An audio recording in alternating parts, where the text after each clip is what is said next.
स्वागत है। मैं हूं चंद्रशेखर जोशी और आइए सबसे पहले दिखाते हैं आपको इस वक्त की हेडलाइंस। रक्षा क्षेत्र में आत्मनिर्भरता की नई मिसाल। रक्षा उत्पादन 1.27 लाख करोड़ रुपए की रिकॉर्ड ऊंचाई पर पहुंचा। प्रधानमंत्री ने की सराहना। रक्षा मंत्री ने भारत को अग्रणी वैश्विक रक्षा उत्पादन केंद्र के रूप में विकसित करने की प्रतिबद्धता दोहराई। प्रधानमंत्री नरेंद्र मोदी की 8 से 10 जुलाई तक रूस और ऑस्ट्रिया की यात्रा। 22वें भारत रूस वार्षिक शिखर सम्मेलन में लेंगे हिस्सा। 41 वर्षों में किसी भारतीय प्रधानमंत्री की होगी पहली ऑस्ट्रिया यात्रा।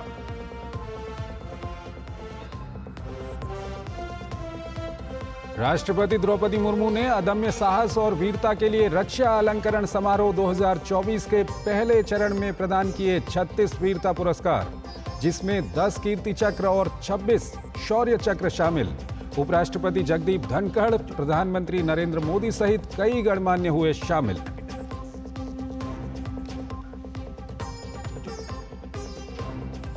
असम में बाढ़ ने बेहाल किए हाल।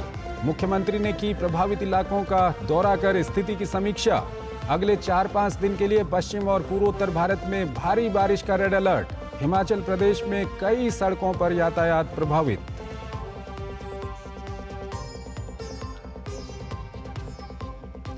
ब्रिटेन में लेबर पार्टी ने भारी बहुमत से जीता आम चुनाव। कंजर्वेटिव पार्टी की करारी शिकस्त। कीर स्टारमर होंगे ब्रिटेन के अगले प्रधानमंत्री। पीएम मोदी ने लेबर पार्टी के नेता कीर स्टारमर को बधाई दी।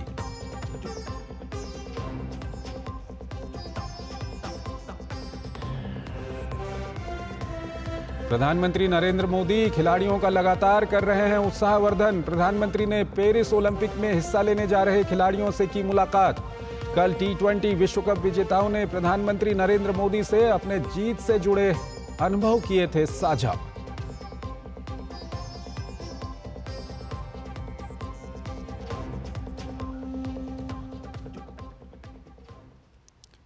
और आइए अब खबरों को विस्तार से देखते हैं। रक्षा क्षेत्र में भारत आत्मनिर्भरता की ओर बहुत तेजी से आगे बढ़ रहा है। मेक इन इंडिया पहल की वजह से भारत ने रक्षा उत्पादन में रिकॉर्ड ऊंचाई हासिल की है। 2023-2024 में रक्षा उत्पादन ने 1.26 लाख करोड़ का आंकड़ा छू लिया है, जो पिछले साल से करीब 17% ज्यादा है। भारत की इस उपलब्धि पर पीएम मोदी और रक्षा मंत्री राजनाथ सिंह ने खुशी जाहिर की है और भारत की बढ़ती क्षमताओं के द्वारा जल्द ही इस क्षेत्र में और बड़े कीर्तिमान स्थापित करने की बात कही है।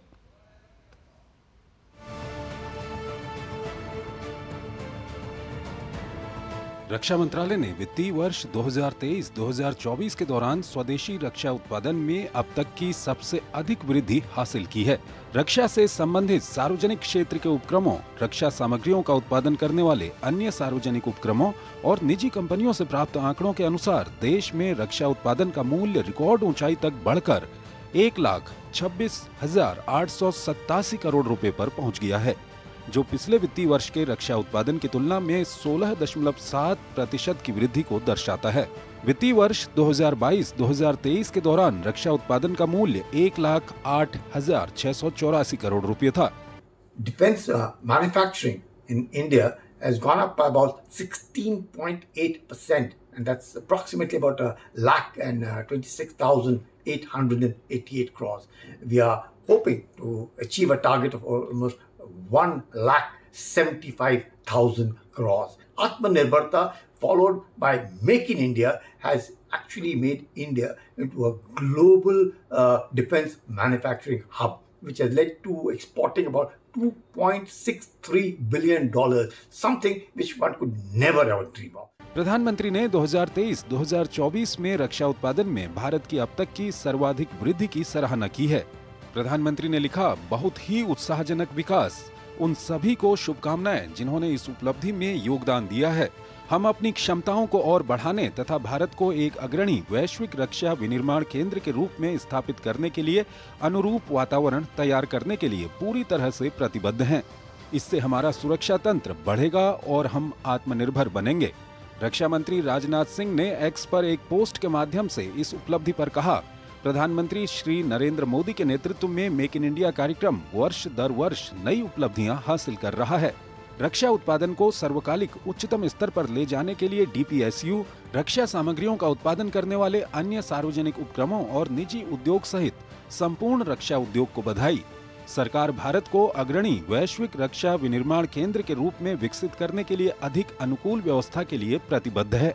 वर्ष 2023-2024 के दौरान उत्पादन के कुल मूल्य में डीपीएसयू और अन्य पीएसयू द्वारा लगभग 79.2% और निजी क्षेत्र द्वारा 20.8% का योगदान किया गया है। सार्वजनिक और निजी क्षेत्र दोनों ने रक्षा उत्पादन में लगातार वृद्धि दर्ज की है।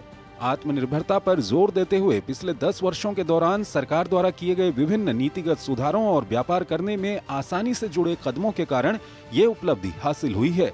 स्वदेशीकरण के प्रयासों को निरंतर आगे बढ़ाया गया है। इसके अलावा बढ़ते रक्षा निर्यात ने स्वदेशी रक्षा उत्पादन की समग्र वृद्धि में जबरदस्त योगदान दिया है। वित्तीय वर्ष 2023-2024 के दौरान रक्षा निर्यात ने 21,083 करोड़ रुपए की रिकॉर्ड ऊंचाई को छू लिया, जो पिछले वित्तीय वर्ष की तुलना में 32.5% की वृद्धि दर्शाता है। पिछले वर्ष ये आंकड़ा 15,920 करोड़ रुपए का था। पिछले 5 वर्षों के दौरान रक्षा उत्पादन का मूल्य लगातार बढ़ता रहा है और इसमें 60% से अधिक की वृद्धि हुई है। Bureau report, DD news.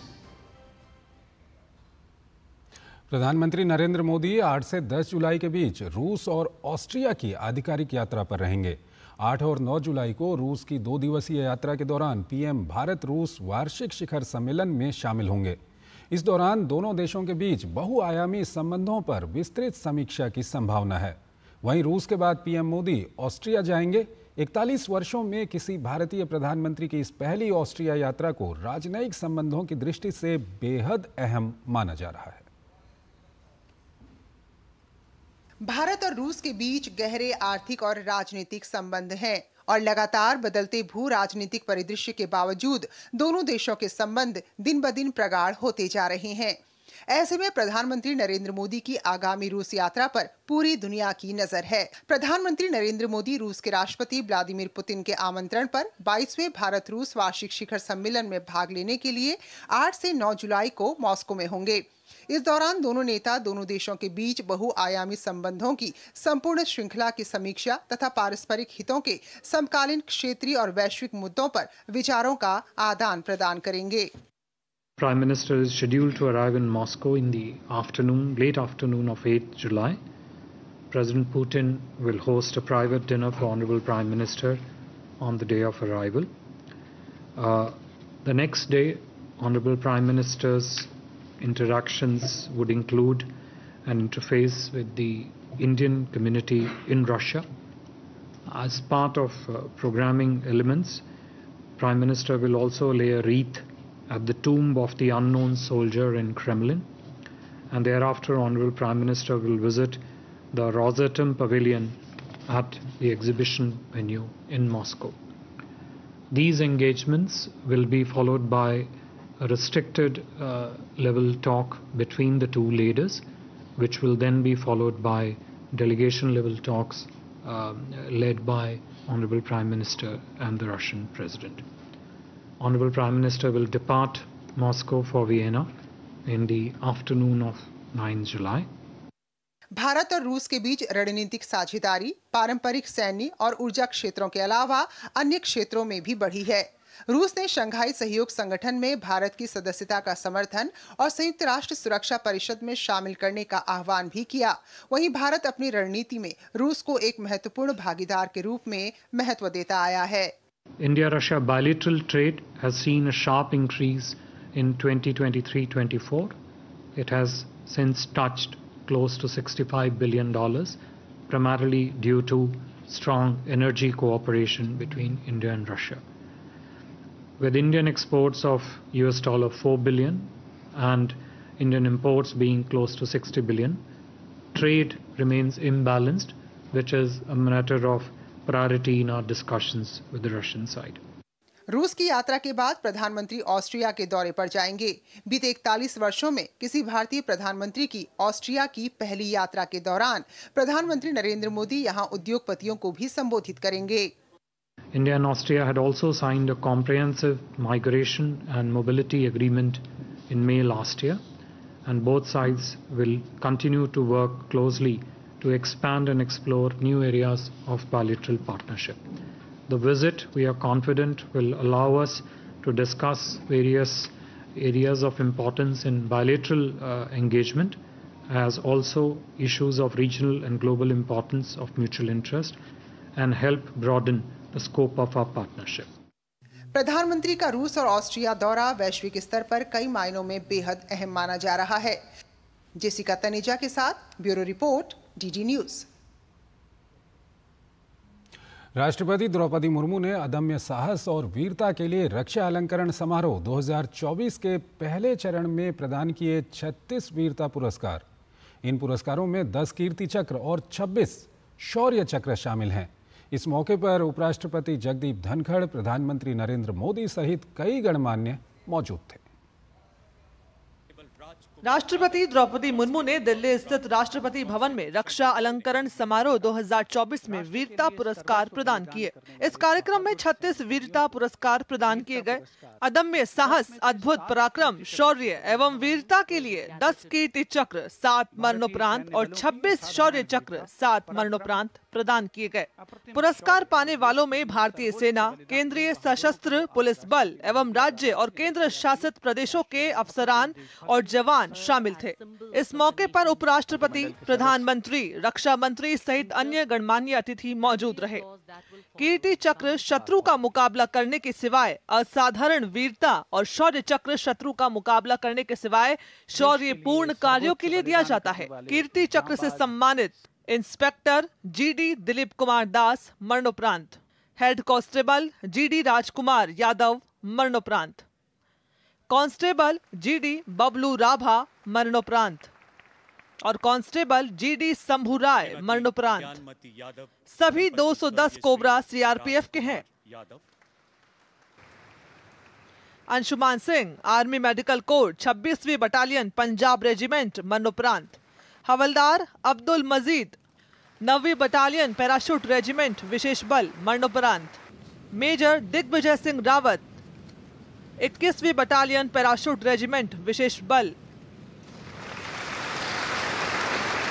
Major Dipendra Vikram Basnet, 4थी बटालियन सिख रेजिमेंट व शौर्य चक्र से सम्मानित कांस्टेबल सफी उल्लाह कादरी मरणोपरांत। पुलिस अधीक्षक मोहनलाल जम्मू और कश्मीर पुलिस से हैं।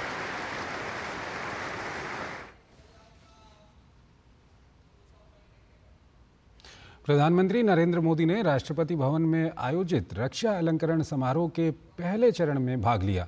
कार्यक्रम में राष्ट्रपति द्रौपदी मुर्मू ने अदम्य साहस और वीरता के लिए वीरता पुरस्कार प्रदान किए। कार्यक्रम में प्रधानमंत्री के अलावा उपराष्ट्रपति जगदीप धनखड़, रक्षा मंत्री राजनाथ सिंह और वरिष्ठ अधिकारी भी मौजूद रहे। पीएम मोदी ने सोशल मीडिया प्लेटफॉर्म एक्स पर एक पोस्ट में लिखा, राष्ट्रपति भवन में आयोजित रक्षा अलंकरण समारोह 2024 चरण 1 में शामिल हुआ, जहां राष्ट्रपति जी ने वीरता पुरस्कार प्रदान किए। हमारे देश को हमारे बहादुर सैनिकों की वीरता और समर्पण पर गर्व है। वो सेवा और बलिदान के सर्वोच्च आदर्शों का उदाहरण है। उनका साहस हमेशा हमारे लोगों को प्रेरित करता रहेगा।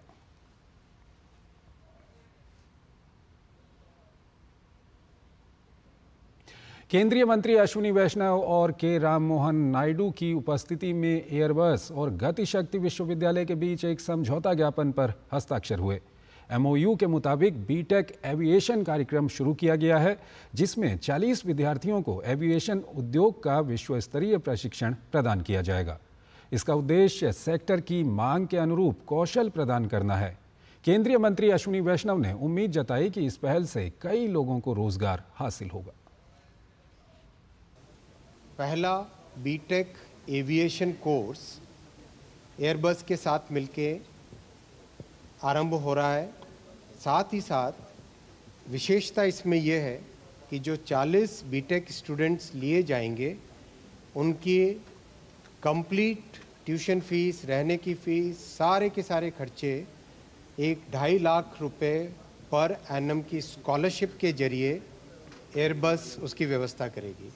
साथ ही साथ एयरबस अपने फैक्ट्रीज़ में और अपने ऑपरेशंस में इन स्टूडेंट्स के लिए इंटर्नशिप और मेंटोरशिप भी करेंगे। एयरबस साथ ही साथ गतिशक्ति विश्वविद्यालय में सेंटर ऑफ एक्सीलेंस और एक चेयर प्रोफेसर भी स्थापित कर रहा है। करीब 15,000 टोटल एम्प्लॉयमेंट जनरेट होगा इस पूरे प्रोसेस में।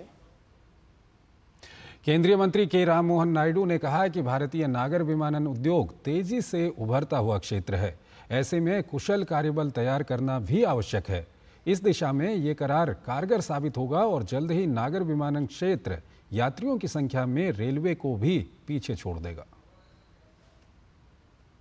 Civil aviation, if you see, is the most promising sectors of this country. It is the most fastest growing sectors also in the country at the moment. We are carrying 5 lakh passengers every day through our air travel, and pretty soon we'll be closer to railways. I hope we are going to be, airways is going to be the new railways. Under the leadership of Prime Minister Modi ji, from 2014 to now, in this last 10 years, the number of airports have also increased from to the tune of 74 to up to almost 157. And under the UDAN scheme, which has been a revolutionary scheme in civil aviation, we have connected the Tier 2, Tier 3 cities, and we have made air travel more accessible to the rural and remote parts of the country also. Bharat में Airbus के अध्यक्ष और MD ramie Maillard ने कहा कि हम भारत के Gatishakti mission का समर्थन करते हैं। समझौते के तहत एयरबस नागर विमानन के क्षेत्र में कुशल कार्यबल तैयार करेगा, जिसकी मांग दुनिया भर में महसूस की जा रही है। It is a very special day for Airbus today. Just 8 months ago, we signed an MOU with the Gati Shakti University here, in this very room, for a holistic partnership to develop aerospace human capital for India. Today we're back here to deliver on our promise, to walk the talk on developing a vital pillar of any industry ecosystem, skilled manpower. We subscribe to the Government of India's Gati Shakti vision of seamless and efficient connectivity. We're committed to developing India as a global aviation hub. वित्त मंत्रालय के budget team के साथ हितधारकों की चर्चा का आज आखिरी दिन था। बुनियादी ढांचे, ऊर्जा और शहरी विकास से जुड़े अहम इकाइयों ने बजट से संबंधित अपनी सिफारिशें मंत्रालय को सौंप दी हैं। संवाददाता अजय मिश्र बता रहे हैं कि इस बार के बजट की क्या मुख्य प्राथमिकताएं हो सकती हैं। साल 2024-25 के बजट से पहले होने वाली बजट पूर्व चर्चा की इस श्रृंखला में वित्त मंत्रालय ने आज अर्बन इंफ्रास्ट्रक्चर, बुनियादी ढांचे और एनर्जी सेक्टर के जुड़े नुमाइंदों के साथ आज चर्चा की है। वित्त मंत्री और उनकी टीम ने इकोनॉमिस्ट के साथ बात की, कृषि वैज्ञानिकों के साथ बात की, ट्रेड यूनियन के साथ बात की। एमएसएमई सेक्टर के बाद बहुत ही इंपॉर्टेंट सेक्टर है एनर्जी और इंफ्रास्ट्रक्चर का। हमें पता है कि इंफ्रास्ट्रक्चर पर वित्त मंत्री का एक बार फिर से फोकस देखने को मिल सकता है। 10 लाख करोड़ रुपए का जो कैपेक्स है उसमें बढ़ोतरी देखने को मिल सकती है। दूसरी बात, जो कैबिनेट कमेटी ऑन एकोमोडेशन बनाया गया है, जिसमें अगले कुछ सालों में 3 करोड़ नए घर बनाए जाने हैं, प्रधानमंत्री का फोकस स्पष्ट तौर पर उसमें बजट में कुछ नई रियायतों की घोषणा हो सकती है। एनर्जी सेक्टर की बात करें तो क्लीन और ग्रीन एनर्जी में जो निजी निवेश है, प्राइवेट सेक्टर कैसे इन्वेस्टमेंट करे, उसको कैसे इंसेंटिवाइज किया जाए, उसको लेकर के कुछ रियायती की घोषणा वित्त मंत्री कर सकती हैं। ऐसी इंडस्ट्री कैप्टन्स ने उनको रिक्वेस्ट की है। लेकिन अब ये सिलसिला खत्म हो गया है। अब बजट बनाने की जो प्रक्रिया है वो शुरू होगी और संतुलन बनाने की कोशिश की जाएगी अलग अलग सेक्टर से जो सिफारिशें आई हैं, जो मांगें आ रही हैं। लेकिन सबसे बड़ा फोकस होगा ग्रोथ को सपोर्ट करने पर, रोजगार को सपोर्ट करने पर। कैमरामैन ललित के साथ Ajay Mishra, DD news, north block, नई दिल्ली। 5 साल से कम उम्र के बच्चों को डायरिया से बचाने के लिए केंद्रीय स्वास्थ्य मंत्रालय ने 2 महीने का स्टॉप डायरिया अभियान चलाया है। 1 जुलाई से 31 अगस्त तक चलने वाले इस अभियान में 5 साल से कम उम्र के बच्चों को 2 पैकेट ORS और जिंक की गोली दी जा रही है। इस अभियान का मकसद दस्त के कारण होने वाली शिशु मृत्यु दर को शून्य करना है। अभियान कैसा चल रहा है, इस पर डीडी न्यूज़ से खास बातचीत की केंद्रीय स्वास्थ्य सचिव अपूर्व चंद्रा ने। हर साल लाखों बच्चे डायरिया के शिकार होते हैं। किसी भी बच्चे की मृत्यु डायरिया से न हो, इसको लेकर के स्वास्थ्य मंत्रालय स्टॉप डायरिया नाम के कैंपेन चला रहा है। किस तरीके से ये कैंपेन आगे बढ़ रहा है, इस पर बात करने के लिए हमारे साथ केंद्रीय स्वास्थ्य सचिव अपूर्व चंद्रा हैं। सर, अभियान चलाने की ज़रूरत क्यों पड़ी और इसके पीछे मकसद क्या है? देखिए, डायरिया जो है एक बहुत बड़ा एक वो है जिससे हमारे बच्चों की, जो 5 साल से कम के उम्र के बच्चे हैं, लगभग 50,000 बच्चों की जान उसमें हर वर्ष जाती है। और जब हम IMR को अपने रिड्यूस करने की बात करते हैं तो ये एक बहुत एक ऐसा क्षेत्र है जिसमें हम आसानी से कुछ उसमें करके, जैसे डायरिया को प्रिवेंशन के लिए उसमें हमें केवल अपना मेंटेन करना है कि जो है जो हाथ साफ रहें और सैनिटरी कंडीशंस मेंटेन रहें, और बच्चों को अगर हो भी जाए तो उसको हम कैसे टेक केयर करें, अगर इस सब को हम कर पाते हैं तो इसमें हम काफ़ी आगे बढ़ सकते हैं। तो इसी उद्देश्य से जब ये नई सरकार आई, माननीय मंत्री जी ने पहला जब उसके अंदर जब हमारी भी समीक्षा ली तो उनका यही निर्देश था कि इसके ऊपर कुछ कार्य किया जाए। तो इस बार जो है ऐसा किया गया कि डायरिया का जो कैंपेन हर वर्ष हमारा 15 दिन का रहता है, इस बार 2 महीने का रखा गया है। और उसका उद्देश्य यही है कि हम जो है डायरिया के अंदर जो लगभग 50,000 के से ऊपर बच्चे 5 साल से कम उम्र के जिनकी जानें जाती हैं उसको हम कम कर सकें। राज्यों के साथ सब BC वगैरह करी गई है और पूरी तरह से तैयारी है। उस दौरान क्या किया जाता है? जिंक की या फिर जो भी ORS घोल हो, इस तरह किस तरह का बांटा जाता है? एक जो प्रमुख इस बार का फ़र्क है वो ये है कि हम ORS के 2 पैकेट जो बच्चे 5 साल से कम उम्र के जिन घरों में हैं वहाँ पर पहले ही पहुँचाएंगे और जिंक की टेबलेट भी पहुँचाएंगे। तो जिससे जैसे बच्चे को अगर सपोज दस्त लग गया तो उनके पास वहीं पर उनके पास माताओं के पास उपलब्ध रहेगा। और इसका उद्देश्य ये है कि 2 ORS के पैकेज हैं तो लगभग 48 घंटे तक वो वहाँ पर उसको टेक केयर कर सकते हैं। और अगर उस बीच में भी उस बच्चे की तबीयत ठीक नहीं हुई तो उसको निकट के प्राइमरी हेल्थ सेंटर वगैरह में ले जा सकते हैं जहाँ पर उसकी रेगुलर मेडिकल अटेंशन की जा सकती है। और जिंक टेबलेट वगैरह भी उनके पास खुद ही उपलब्ध है जिससे उन्हें कहीं और जाना ना पड़े। इसमें क्या आंगनबाड़ी आशा कार्यकर्ताओं को शामिल किया गया? हाँ, इसमें सब, क्योंकि जो भी 5 साल से कम उम्र के बच्चे हैं उन्हीं सभी हाउस होल्ड्स पे जो हमारे ANM हैं, आशा वर्कर हैं और आंगनवाड़ी के थ्रू, और इसमें जो है क्योंकि हमने 6 जो संबंधित विभाग हैं केंद्र शासन के, उनकी तरफ से सचिवों की तरफ से पत्र लिखा गया था। तो उसमें वुमेन चाइल्ड भी हो गया, स्कूल एजुकेशन है, अर्बन डेवलपमेंट है, ड्रिंकिंग वाटर है। तो सब जो संबंधित विभाग हैं उनकी तरफ से केंद्र सरकार के और राज्य सरकार पे उनके पत्र गए और सभी विभाग राज्य सरकार के भी इसमें शामिल होकर ये काम कर रहे हैं। तो इस तरीके से किसी भी बच्चे की मृत्यु डायरिया से न हो ताकि बाल मृत्यु दर को हर हाल में कम किया जाए, ये सरकार का मकसद है। कैमरामैन अजीत के साथ नितिन सिंह, DD न्यूज़, दिल्ली। राष्ट्रीय महिला आयोग ने TMC सांसद महुआ मोइत्रा द्वारा अध्यक्ष रेखा शर्मा के खिलाफ अपमानजनक टिप्पणी का स्वतः संज्ञान लेते हुए लोकसभा अध्यक्ष ओम बिरला को औपचारिक पत्र लिखा है। राष्ट्रीय महिला आयोग ने उनकी इस टिप्पणी की कड़ी निंदा करते हुए त्वरित कार्रवाई की मांग की है। महिला आयोग ने सोशल मीडिया प्लेटफॉर्म X पर एक पोस्ट में लिखा कि ये टिप्पणियां महिलाओं की गरिमा का उल्लंघन करती हैं और भारतीय न्याय संहिता 2023 की धारा 79 के अंतर्गत आती हैं। इसके लिए दिल्ली पुलिस को भी राष्ट्रीय महिला आयोग की तरफ से एक औपचारिक पत्र लिखा गया है।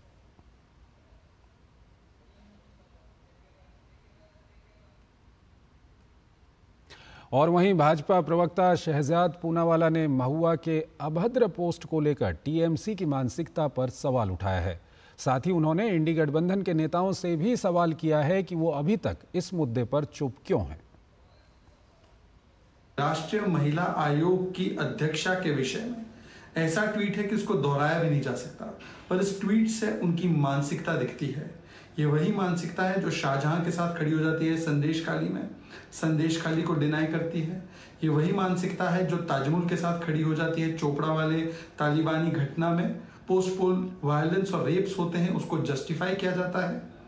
आज सवाल ये बनता है कि ऐसा अभद्र और इस प्रकार का ट्वीट आने पर क्या महुआ मोइत्रा पर कार्रवाई होगी? क्या उनको MP पद से बर्खास्त करेगी TMC? ये पहली बार नहीं है। माँ काली के विषय में और अन्य कई सारी टिप्पणियां इस प्रकार की उन्होंने लगातार की है। महिलाओं के विषय में बोलने वाली प्रियंका चतुर्वेदी, प्रियंका वाड्रा, राहुल गांधी, खड़गे जी, सोनिया जी, आम आदमी पार्टी, ये चुप क्यों है? वहीं भाजपा नेता शाजिया इल्मी ने भी इस पोस्ट के लिए महुआ मोइत्रा पर हमला बोला है। उन्होंने कहा कि महुआ मोइत्रा ने नारी शक्ति के लिए बहुत घिनौनी बात कही है और भद्दा इल्जाम लगाया है। उन्होंने कहा कि इस तरह की बातों के लिए कोई महुआ मोइत्रा को माफ नहीं करेगा। महुआ मोइत्रा अपने बारे में बात करें और इतनी भद्दी बात और इस तरह की गालियां और इस तरह के कटाक्ष बाकी महिलाओं पर ना लगाएं। उनकी जो भी बात उन्होंने कही है, महिला होने के बावजूद मुझे लगता है वो पूरी नारी शक्ति के लिए एक बहुत ही भद्दा इल्ज़ाम है और बहुत ही घिनौनी बात है। इस तरह की पजामेबाजी की बातों से महुआ मोइत्रा बचें। आपने जिस तरह से महिलाओं को जलील किया है महुआ जी ने, कोई उन्हें माफ़ नहीं करेगा आसानी से। राहुल गांधी के नई दिल्ली रेलवे स्टेशन दौरे पर प्रतिक्रिया देते हुए उत्तर रेलवे के प्रवक्ता ने कहा कि राहुल गांधी ने इस दौरान क्रू लॉबी का दौरा किया और लोगों से भी बातचीत की। उत्तर रेलवे के प्रवक्ता के मुताबिक राहुल गांधी ने जिन क्रू मेंबर से बातचीत की वो रेलवे की क्रू लॉबी के नहीं थे बल्कि बाहर से लाए गए थे। आज 12:45 पे श्री राहुल गांधी जी नई दिल्ली रेलवे स्टेशन की क्रू लॉबी में विजिट किया। क्रू कैसे बुक किया जाता है, उसमें क्या क्या प्रोसीजर फॉलो होता है, वो उन्होंने देखा। उसके बाद उन्होंने कुछ लोगों से बात की। उनके साथ उनके अपने 7 से 8 कैमरामैन वो लेके आए थे और उन्होंने उस पूरे के पूरा जो वहाँ का प्रोसीजर है उसको शूट किया। लोगों से उन्होंने बातचीत की और उसको भी उन्होंने शूट किया, उसकी भी रील बनाई। वहाँ पे जिन क्रू के साथ उन्होंने बात की, ऐसा प्रतीत होता है कि वो हमारी क्रू लॉबी के नहीं थे, बाहर से लाए गए थे या बाहर से आए हुए लोग थे। गृह मंत्री अमित शाह कल गुजरात के गांधीनगर में 102वें अंतर्राष्ट्रीय सहकारिता दिवस कार्यक्रम में शामिल होंगे। अमित शाह ने एक्स पर लिखा है कि कल 102वें अंतर्राष्ट्रीय सहकारिता दिवस पर गांधीनगर में सहकार से समृद्धि सम्मेलन में सहकारिता से जुड़े बहनों भाइयों से संवाद करूंगा। साथ ही बनासकांठा में महिला दुग्ध उत्पादकों को 0% ब्याज योजना के तहत केसीसी पशुपालन रुपे क्रेडिट कार्ड का वितरण और बनासकांठा व पंचमहल में सहकारिता के प्रोजेक्ट की प्रगति की समीक्षा भी करूंगा। प्रधानमंत्री नरेंद्र मोदी जी के नेतृत्व में सहकारिता मंत्रालय सहकारिता क्षेत्र से जुड़े लोगों के जीवन को बेहतर बनाकर देश की अर्थव्यवस्था को मजबूत बनाने में अहम भूमिका निभा रहा है।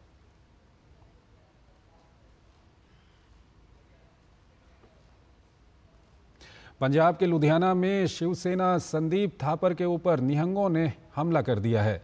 मौके पर मौजूद लोगों ने बताया कि निहंग बाणे वाले कपड़े पहने 3 लोगों ने अचानक से संदीप थापर पर हमला कर दिया, जिसके कारण वो गंभीर रूप से घायल हो गए।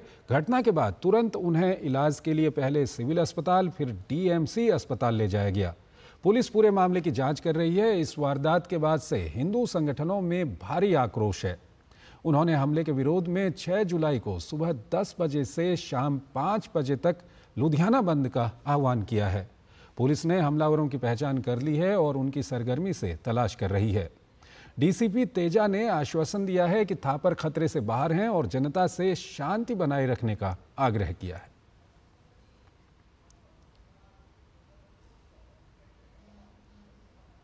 बीआरएस के कार्यकारी अध्यक्ष केटी रामाराव ने बीआरएस विधायकों के पार्टी छोड़ने और कांग्रेस में शामिल होने के बाद कांग्रेस नेता राहुल गांधी पर निशाना साधा है। न्याय पत्र में दल बदल के वादे को लेकर कांग्रेस को घेरते हुए सोशल मीडिया प्लेटफॉर्म एक्स पर सवाल करते हुए लिखा कि बीआरएस सांसद केशव राव ने कांग्रेस पार्टी में शामिल होने के बाद इस्तीफा दे दिया। उनके फैसले का स्वागत है। बीआरएस विधायक का क्या हुआ जो दल बदल कर कांग्रेस के टिकट पर लोकसभा चुनाव लड़े? बीआरएस के आधा दर्जन अन्य विधायकों का क्या हुआ जो दल बदल कर कांग्रेस में शामिल हो गए?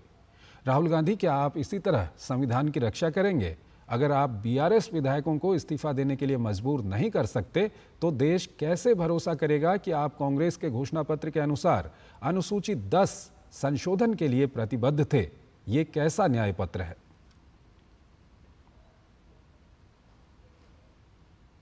देश के कई हिस्सों में भारी बारिश के साथ साथ बाढ़ के हालात बने हुए हैं। असम पर बाढ़ की सबसे ज्यादा मार पड़ी है।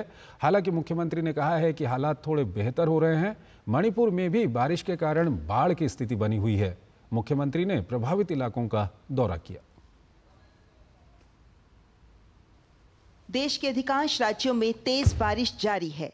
वहीं लगातार बारिश के कारण पूर्वोत्तर के विभिन्न इलाकों में हालात अधिक खराब हैं। असम में बाढ़ की स्थिति और खराब हो गई है क्योंकि कई क्षेत्रों में ब्रह्मपुत्र नदी के साथ ही दूसरी कई नदियां खतरे के निशान से ऊपर बह रही हैं। राज्य में धुबरी, लखीमपुर, डिब्रूगढ़, कछार, नौगांव, मोरीगांव और नलबाड़ी सहित 29 जिलों के 3,208 गांव वर्तमान में जलमग्न हैं। इसके अलावा प्रदेश के 21 लाख से अधिक लोग बाढ़ के कारण प्रभावित हैं, जबकि 57,000 हेक्टेयर कृषि भूमि जलमग्न हो गई है। 698 राहत शिविरों में 39,000 से अधिक लोगों ने शरण ले रखी है। वहीं असम के मुख्यमंत्री हेमंत बिस्वा शर्मा ने डिब्रूगढ़ के बाढ़ प्रभावित इलाकों का दौरा किया और प्रभावित लोगों से बात की। दूसरी तरफ असम के राज्यपाल गुलाब चंद कटारिया ने मोरीगांव में बाढ़ पीड़ितों से मुलाकात की। राज्यपाल ने प्रशासन को बाढ़ पीड़ितों को हर संभव सहायता सुनिश्चित करने का निर्देश दिया है। असम में बाढ़ का स्थिति सुधर गया है और पानी कम हुआ है, लेकिन जहाँ जहाँ एम्बैंकमेंट ब्रिज हो गया उधर का लोगों का परेशानी बना हुआ है। हम कोशिश कर रहे हैं जितना हो सकता है सबको मदद करने का। डैम बनने से मैक्सिमम लोगों को तो रिलीफ मिल गया कि इस बाढ़ से वो बच गए, लेकिन फिर भी 250-300 परिवार ऐसे हैं जिनको आज भी इसके कारण से पानी की मार सहन करनी पड़ी। मणिपुर में बारिश के बाद बाढ़ की स्थिति उत्पन्न हो गई है। इम्फाल घाटी के कई हिस्सों में बाढ़ का पानी भरा हुआ है, लेकिन कंगपोंगपो, सेंकुल और लिंटन जैसी कुछ नदियों में बारिश बंद होने के कारण जल स्तर घट रहा है। हालांकि इम्फाल की कुछ प्रमुख नदियां अभी भी खतरे के निशान से ऊपर बह रही हैं। इस बीच राज्य सरकार ने प्रदेश के सभी सरकारी कार्यालयों, बैंकों, वित्तीय संस्थानों और स्कूलों को बंद करने का आदेश दिया हुआ है। Volume of rainfall was so high. I mean, in Kangpopi area, Senapati area, you know, unfortunately in Senapati area, 2 precious life lost. Bihar में बाढ़ की चिंता लगातार बढ़ रही है। गंडक और कोसी नदी में जलस्तर बढ़ने से प्रशासन अलर्ट मोड पर है। हिमाचल प्रदेश में भारी बारिश और भूस्खलन के बाद 77 सड़कें बंद कर दी गई हैं। इसके अलावा राज्य में 236 बिजली आपूर्ति योजनाएं और 19 जलापूर्ति योजनाएं बाधित हुई हैं।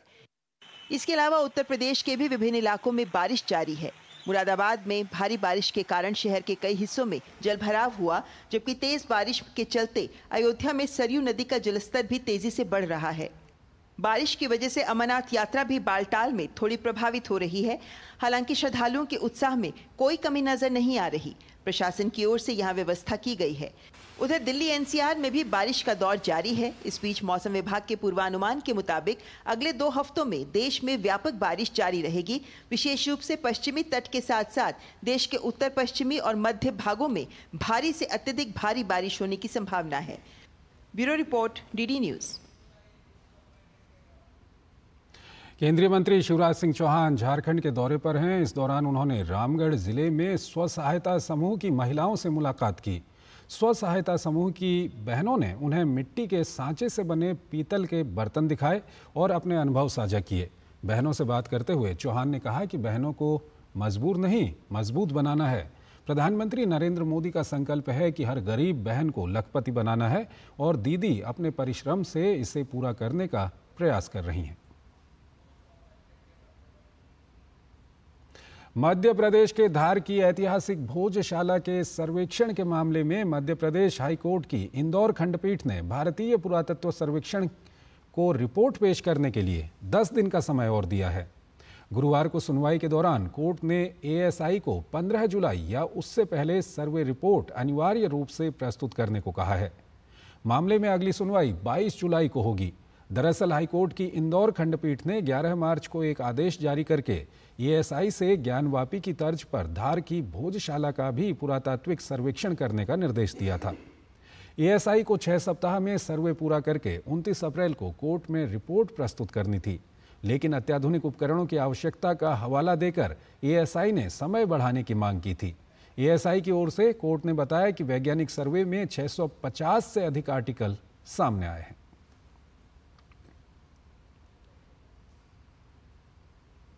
झारखंड राज्य में एनजीटी के रोक के बावजूद अवैध तरीके से बालू का उठाव और परिवहन रुकने का नाम नहीं ले रहा है। बालू का काला खेल, बालू माफिया प्रतिदिन सैकड़ों ट्रैक्टर दिन के उजाले में नदी घाट से बालू उठाकर परिवहन कर रहे हैं। देखिए हमारे संवाददाता सोमेश पटेल की झारखंड के रांची से ग्राउंड रिपोर्ट। झारखंड राज्य में 796 बालू घाट हैं, लेकिन आज तक इन बालू घाटों की नीलामी नहीं हो पाई है। रांची के नदी बिहारो, सुगासांख, चिहाल, उदालो, तिलोकरी, तमाय, धरेडीह, करियावा, कुशाहा नदी से लगातार पिछले कई सालों से बालू का अवैध उत्खनन बदस्तूर जारी है। झारखंड के नेता प्रतिपक्ष अमर कुमार बावरी का कहना है कि झारखंड सरकार के संरक्षण में लूट का कारोबार चल रहा है। झारखंड मुक्ति मोर्चा के नेता बालू माफियाओं को संरक्षण दे रहे हैं। बालू एक संस्थागत एक पूरे सरकार के संरक्षण में लूट का एक पूरा इन लोगों ने सीरीज चलाया है। इनके जो सत्ताधारी दल के विधायक है, बालू घाट का नीलामी कहीं नहीं हुआ, कहीं पर भी एक भी बालू घाट की नीलामी इन लोगों ने नहीं किया। इनके सत्ताधारी दल के जो विधायक हैं उनके पास पैसे जाते हैं, बड़ी संख्या में सरकार के पास उसका दोहन होता है। डेली हजारों हाईवा, आप बगल में सिल्ली चले जाइए, सिल्ली के उधर सोनाहातू के आसपास में जो नदी है वहां से हजारों हाईवा निकलते हैं। एक एक हाईवा पे लाखों लाख रुपया, करोड़ों रुपया डेली का इन लोग पूरे सैंड से बेच के कर रहे हैं। वहीं सत्तारूढ़ दल के नेता इन आरोपों से इनकार कर रहे हैं। विपक्ष के लोग हैं, विरोध में ही बातें करेंगे। घोटाले का आरोप लगा के इन लोगों ने हमारे नेता को, जनप्रिय नेता को, सर्वाधिक लोकप्रिय नेता को, हेमंत सोरेन जी को जेल में डाल दिया। नतीजा क्या हुआ? अंततः सत्यमेव जयते, सत्य की जीत हुई। असलियत क्या है वो इन तस्वीरों में साफ नजर आ रहा है। इन दिनों बालू माफिया 55,000 से 60,000 प्रति हाईवा बालू बेचने में जुटे हुए हैं। बिना डर भय के बेखौफ दिन के उजाले में बालू माफिया खनन में जुटे हैं। इसके बावजूद झारखंड की हेमंत सोरेन सरकार मौन है।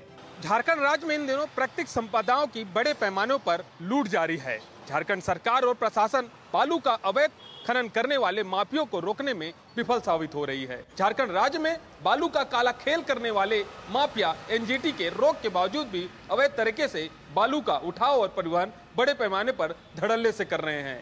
इसके बावजूद भी झारखंड की हेमंत सोरेन सरकार मौन है। Somesh Patel, DD news, Ranchi, Jharkhand. राष्ट्रीय स्वयंसेवक संघ की प्रतिवर्ष होने वाली अखिल भारतीय स्तर की प्रांत प्रचारक बैठक इस वर्ष आगामी 12, 13 एवं 14 जुलाई को झारखंड की राजधानी रांची में आयोजित होने वाली है। मई जून में संपन्न संघ के प्रशिक्षण वर्गों की लगभग 2 माह की श्रृंखला के पश्चात देश भर के सभी प्रांत प्रचारक इस बैठक में उपस्थित रहेंगे। संघ की संगठन योजना में कुल 46 प्रांत बनाए गए हैं। अखिल भारतीय प्रचार प्रमुख सुनील आम्बेडकर ने बताया कि बैठक में संघ के प्रशिक्षण वर्ग के वृत्तांत एवं समीक्षा, आगामी वर्ष की योजना का क्रियान्वयन, सर संघ चालक का वर्ष 2024-25 के प्रवास योजना जैसे विषयों पर चर्चा की जाएगी। साथ ही संघ शताब्दी वर्ष 2025-26 के आग्रह व उपक्रमों पर बैठक में विचार विनिमय होगा।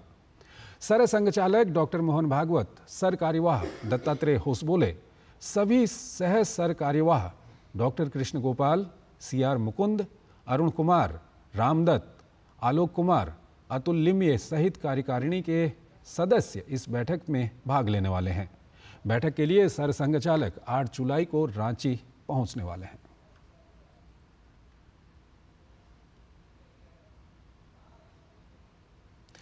मूल्य स्थिरीकरण कोष योजना के तहत एनसीसीएफ यानी भारतीय राष्ट्रीय सहकारी उपभोक्ता संघ लिमिटेड ने इस वर्ष महाराष्ट्र और मध्य प्रदेश से 2 लाख मीट्रिक टन से अधिक रबी प्याज की खरीद की है, जिसमें से अधिकांश खरीद नासिक और आसपास के क्षेत्रों से की गई है।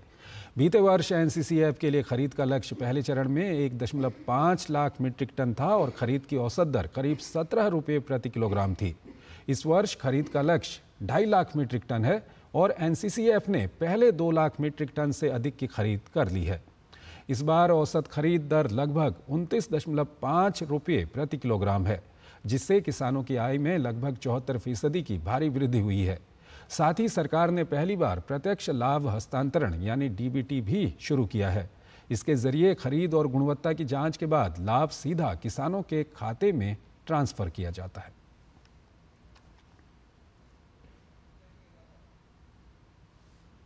ब्रिटेन में हुए आम चुनाव में ऋषि सुनक की कंजर्वेटिव पार्टी को करारी हार मिली है और लेबर पार्टी इन चुनावों में बड़े बहुमत से विजयी हुई है।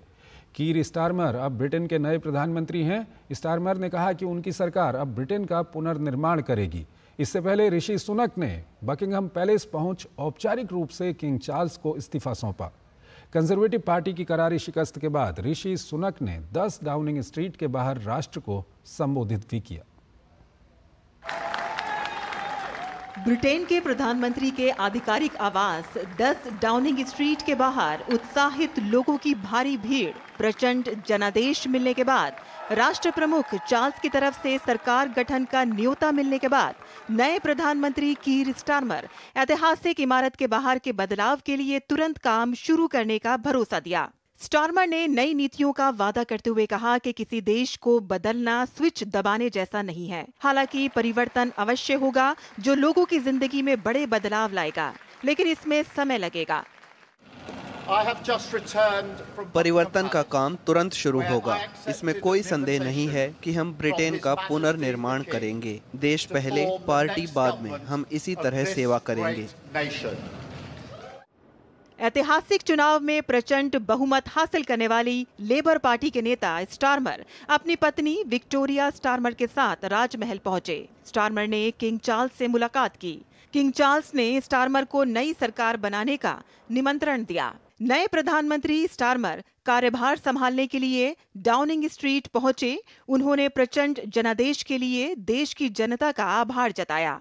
उन्होंने कहा कि चाहे आपने लेबर पार्टी को वोट दिया हो या नहीं दिया हो, लेकिन मेरी सरकार आपकी सेवा करती रहेगी।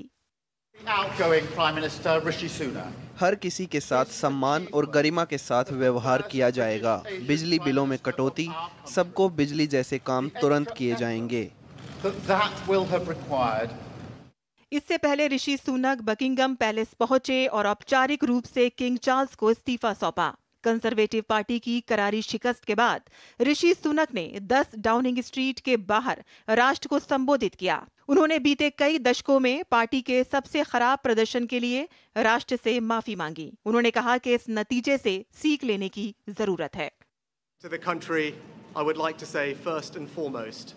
काफी कुछ सीखने और देखने के लिए है और मैं इस हार की पूरी जिम्मेदारी लेता हूं। इसके लिए मैं देश से माफी मांगता हूं। गुरुवार को हुए आम चुनाव में लेबर पार्टी ने शानदार जीत दर्ज करते हुए 412 सीटें हासिल की हैं।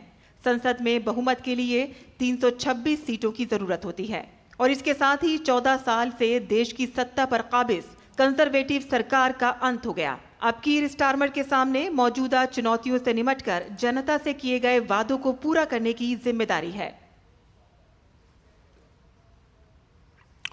प्रधानमंत्री नरेंद्र मोदी ने ब्रिटेन के चुनाव में बड़ी जीत हासिल करने वाले लेबर पार्टी के नेता कीर स्टारमर को बधाई दी है। उन्होंने सोशल मीडिया एक्स पर लिखा कि कीर स्टारमर को ब्रिटेन के आम चुनाव में उल्लेखनीय जीत पर हार्दिक बधाई एवं शुभकामनाएं। मैं आपसी विकास और समृद्धि को बढ़ावा देने, सभी क्षेत्रों में भारत ब्रिटेन व्यापक रणनीतिक साझेदारी को और मजबूत करने के लिए हमारे सकारात्मक और रचनात्मक सहयोग की आशा करता हूं।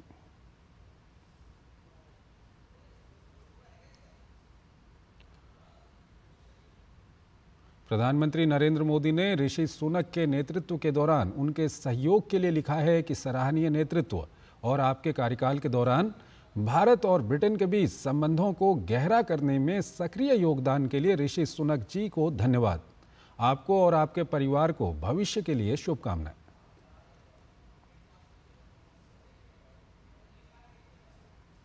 पेरिस ओलंपिक 26 जुलाई से शुरू होने जा रहे हैं। भारत इन खेलों में 100 से अधिक एथलीटों का मजबूत दल भेज रहा है।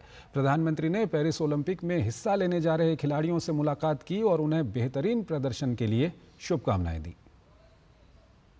प्रधानमंत्री नरेंद्र मोदी ने पेरिस ओलंपिक में जा रहे भारतीय खिलाड़ियों के दल से मुलाकात की। इस अवसर पर केंद्रीय खेल और युवा मामले के मंत्री डॉक्टर मनसुख मांडविया और भारतीय ओलंपिक संघ की अध्यक्ष पीटी उषा भी मौजूद रहीं। ओलंपिक सीखने का भी बहुत बड़ा मैदान होता है। फलाना देश कैसे खेल रहा है, टिकना देश कैसे खेल रहा है, और वो चीज़ों को पूरी तरह ऑब्जर्व करता है, कोशिश करता है एब्सॉर्ब करने की, और आकर के अपने कोच को भी बताया कि यार भाई मैंने देखा उसने तो बड़ा कमाल कर दिया था लास्ट मोमेंट, अब मुझे भी बताइए वो क्या टेक्निक थी। कभी उस वीडियो को लेकर के 10 बार देखता है कि उसने कैसे उसको पलटा था। तो इन्हें जो सीखने की वृत्ति से काम करता है उसके लिए सीखने के बहुत अवसर होते हैं। प्रधानमंत्री ने कहा कि भारत की कोशिश 2036 के ओलंपिक की मेजबानी करने की है। उन्होंने खिलाड़ियों से अनुरोध किया कि पेरिस ओलंपिक की सुविधाओं को ऑब्जर्व करें और उन्हें सुझाव दें। इस बार भारत की कोशिश है कि हम 2036 में ओलंपिक की मेजबानी हमारे देश में करें। उससे भी एक बड़ा माहौल बनता है। तो हमारी दिशा में हम प्रयास कर रहे हैं और हो सकता है शायद अभी तैयारियां इंफ्रास्ट्रक्चर के लिए जो चाहिए उस पर काम काफ़ी चल रहा है। जो भी एक्सपर्ट लोग हैं उस पर काम कर रहे हैं। 2 बार की ओलंपिक पदक विजेता पीवी सिंधु ने प्रधानमंत्री से बातचीत के दौरान कहा कि वे इस बार अपने पदक का रंग बदलना चाहती हैं। फर्स्ट ओलंपिक्स में 2016 में सिल्वर लेके आई थी और 2020 टोक्यो में ब्रॉन्ज लेके आई थी। तो इस बार I hope I change the colour sir and I hope I come back with a medal. Neeraj Chopra ने कहा कि उनकी ट्रेनिंग बढ़िया चल रही है और वे ओलंपिक में बेहतरीन प्रदर्शन करेंगे। अभी काफ़ी बेटर है। अभी कुछ दिन पहले मैं फिनलैंड में कंपटीशन खेला था और वो काफ़ी अच्छा रहा और 1 महीना है हमारे पास ओलंपिक्स के लिए और ट्रेनिंग बहुत बढ़िया चल रही है। पहली बार ओलंपिक में हिस्सा लेने जा रहे खिलाड़ियों ने भी ओलंपिक में बेहतरीन प्रदर्शन की उम्मीद जताई। मुझे काफ़ी एक्साइटमेंट भी है और साथ में मोटिवेशन भी है काफ़ी कि देश के लिए मैं कुछ अच्छा करके आऊँ वहाँ। बहुत खुशी है मुझे कि अभी तक ओलंपिक में सिर्फ कुश्ती में 1 ही मेडल आया लड़के का और वो भी ब्रॉन्ज आया। तो मैं चाहती हूँ मैं इससे भी अच्छा मेडल लेके आऊँ।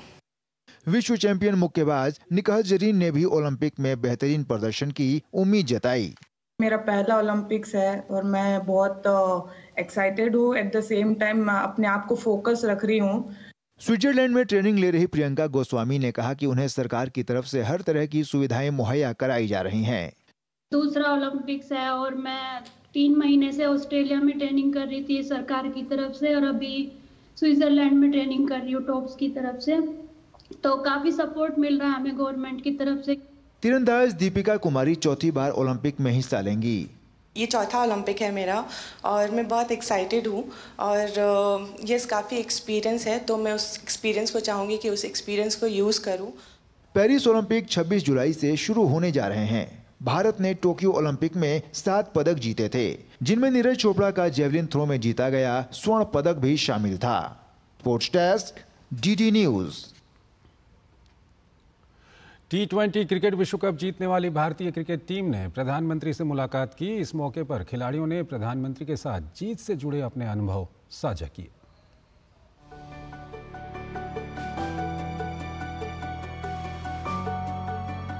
T20 क्रिकेट विश्व कप जीतकर भारत लौटी भारतीय क्रिकेट टीम ने प्रधानमंत्री नरेंद्र मोदी से मुलाकात की।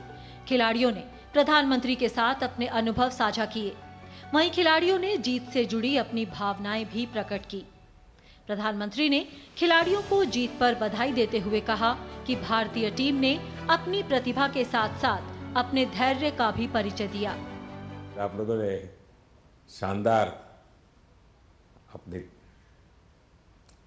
टीम स्पिरिट को भी दिखाया है, अपने टैलेंट को भी दिखाया है और पेशेंस नजर आ रहा था। मैं देख रहा था कि पेशेंस था, हड़बड़ी नहीं थी, बड़ा आत्मविश्वास से भरा हुआ आप लोगों का।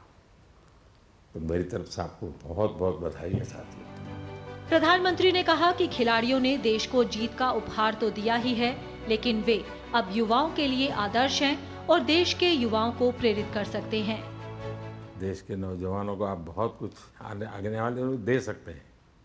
विक्ट्री तो दिए हैं, लेकिन आप उनको बहुत इंस्पायर कर सकते हैं। हर छोटी छोटी चीज़ में आप देश के लोगों को गाइड कर सकते हैं। अपने आप में एक आपके पास एक अथॉरिटी है ना।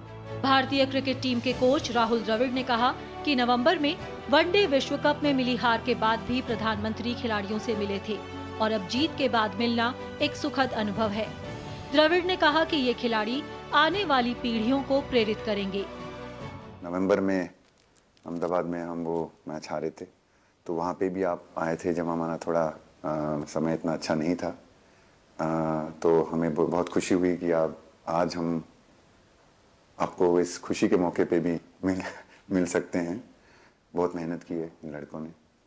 बड़ी खुशी की बात है कि जो इन लड़कों ने इंस्पायर किया है, जो यंग जनरेशन आएगी, ये लड़के भी इंस्पायर हुए हैं। 2011 का जो विक्ट्री थी उसको देख के बड़े हुए हैं काफ़ी ये लड़के, तो अभी इन लड़कों ने ये परफॉर्मेंस दे के आई एम श्योर लड़के लड़कियां हमारे देश में इन लोगों को हर स्पोर्ट्स में बहुत इंस्पायर किया है। भारतीय क्रिकेट टीम के कप्तान रोहित शर्मा ने फाइनल के बाद पिच की मिट्टी चखने के बारे में कहा कि वो पिच उनके लिए बेहद खास थी। उस पिच पर हम खेल के उस पिच पर जीते, क्योंकि हमने सब लोगों ने उस चीज़ का इतना वेट किया, इतना मेहनत किया। बहुत बार हमारे पास, बिल्कुल पास में आया था वर्ल्ड कप, बट हम आगे नहीं जा सके। लेकिन इस बार सब लोगों की वजह से हम उस चीज़ को हासिल कर सके। तो वो पिच मेरे लिए बहुत मतलब ये था कि उस पिच पे हमने वो जो भी हमने किया उस पिच पे किया, तो इसलिए वो बस उस मोमेंट पे वो हो गया मेरे से। हम लोगों ने, पूरे टीम ने इस चीज़ के लिए इतना मेहनत किया था और वो मेहनत हमारी रंग लाई उस दिन। भारतीय टीम के स्टार बल्लेबाज विराट कोहली ने कहा कि जीत का वो दिन उनके लिए कभी ना भुलाने वाला दिन था। उन्होंने खुशी जताई कि वे फाइनल में योगदान दे सके।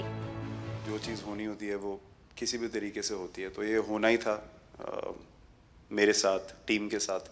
मुझे खुशी इस बात की कि मैं इतने बड़े दिन में कंट्रीब्यूट कर पाया टीम के लिए एक मुश्किल समय के बाद, और वो पूरा दिन जैसे गया हमारा और जिस तरीके से हम जीते, जैसे मैंने बोला, वो मैं कभी नहीं भुला पाऊंगा। भयानक हादसे के बाद रिकवरी करने वाले ऋषभ पंत ने फोन कॉल के लिए प्रधानमंत्री का आभार प्रकट किया और अपनी रिकवरी के बारे में भी बात की। जब आपको कॉल आया, मम्मी ने मेरे को बताया कि सर ने बोला कोई प्रॉब्लम नहीं है, तब थोड़ा मेंटली रिलैक्स हुआ काफ़ी।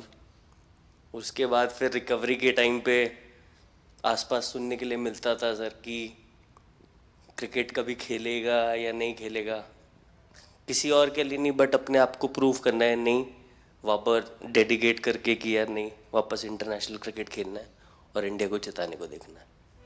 भारतीय क्रिकेट टीम ने दक्षिण अफ्रीका को फाइनल में हराकर T20 विश्व कप जीता था।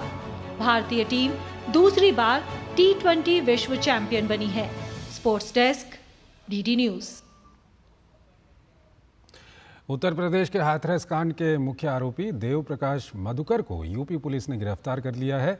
हाथरस भगदड़ हादसे के बाद देव प्रकाश मधुकर फरार चल रहा था। इसके लिए पुलिस की तरफ से उस पर 1 लाख रुपए का इनाम भी रखा गया था।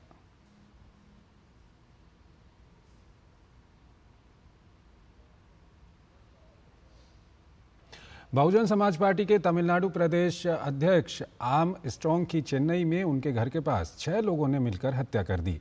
अपराधियों ने पेरम्बदूर इलाके के सदायप्पन स्ट्रीट में उनके घर के बाहर चाकू मारकर अपराधी फरार हो गए।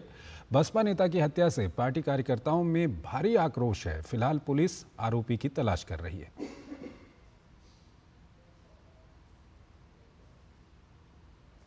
और आइए अब नजर डालते हैं देश की कुछ और महत्वपूर्ण खबरों पर फटाफट अंदाज में। पंजाब के लुधियाना में शिवसेना संदीप थापर के ऊपर निहंगों ने हमला कर दिया है। मौके पर मौजूद लोगों ने बताया कि निहंग बाणे वाले कपड़े पहने 3 लोगों ने अचानक से संदीप थापर पर हमला किया, जिसके कारण वो गंभीर रूप से घायल हो गए। घटना के बाद तुरंत उन्हें इलाज के लिए पहले सिविल अस्पताल फिर डीएमसी अस्पताल ले जाया गया। पुलिस पूरे मामले की जाँच कर रही है।